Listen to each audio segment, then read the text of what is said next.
Sebuah puisi panjang karya Dwi Enda Lestari. Menunggu putu. Di hari hujan, seseorang menunggu penjual putu di depan rumah sambil sedikit menggigil dengan seluruh baju dan tubuhnya yang masih basah setelah main hujan-hujanan.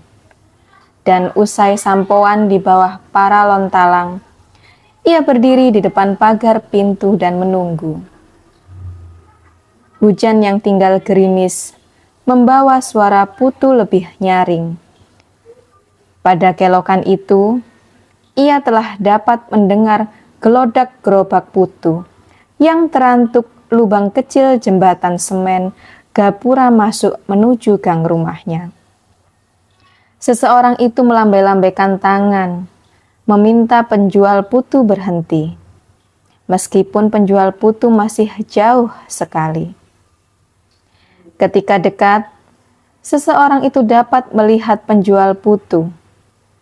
Seorang remaja putra mengengkol sepeda, mengayuh, mendekat pada lambaian tangannya. Penjual yang juga kuyup basah berteduh dari hujan. Topinya basah, bahu bajunya basah. Ia berhenti di depan seseorang itu. Mereka sama menggigil. Ada getar kecil di bibir. Seseorang itu lalu memberikan uang 2.000 dan memesan beberapa putu. Uang itu diterima penjual. Ia lalu membuka lipatan uang, membentang jemur uang itu pada setang. Uang yang basah dari seseorang yang berhujan-hujan ketika siang. Uap putu ketika penjual itu membuka tutup penjuru. Seseorang menangkupkan tangannya ke sana, hangat di telapak. Kering kali ia punya kulit ari, dan suara putu berdengung ketika itu. Sambil diperhatikannya si penjual memasukkan bubuk-bubuk putu ke dalam bilah kecil bambu, menambahkan gula merah di bagian tengah, dan menutupnya kembali dengan bubuk warna hijau, lalu meletakkannya ke uap penjuru. Begitu seterusnya hingga sejumlah pesanannya, dan uap mulai berhenti. Bunyi mulai lindap sendiri, dan penjual akan membalik bambu-bambu ketika dirasainya bagian itu matang, membiarkan bagian yang lain datang.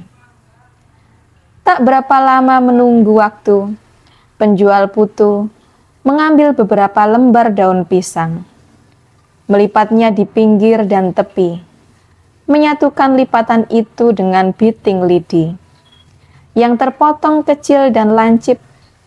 Lalu dengan cepat sekali, satu demi satu bambu putu, ia dorong bagian tengahnya dengan tumpul kayu. Satu putu melompat ke daun pisang dan rekah, meleleh dari sana gula merah. Seseorang mengambil satu potong lelehan putu, memasukkan ke dalam mulutnya, dibolak-balikkan lidahnya, merasai panas putu. Dan ia tidak mau tahu lidahnya terasakan seperti apa. Gula merah yang manis, bubuk putu yang padat dan gembur. Di hari hujan dan badannya yang gigil, terasakan hanya ada sekarang kini. Penjual putu memberikan pesanan kepada seseorang yang lalu tangannya panas mewadahi putu-putu. Ia, penjual putu itu, lalu menutup lubang penjuru dengan penutup kayu, kemudian melepaskan penutup kayu yang lain. Pada bunyi, nyaringlah lagi gerobak putu. Di antara hujan yang masih, kepada sepedanya, ia mengayuh, menyisakan bunyi yang putu sekali. Dan seseorang itu, sembari memakan putu, mengarah ke belakang rumah, berlari kecil menginjaki bilur tanah yang akan, sungai kecil yang dibuat oleh hujan. Krian, 3 November 2020, Selasa pada pukul 10.22.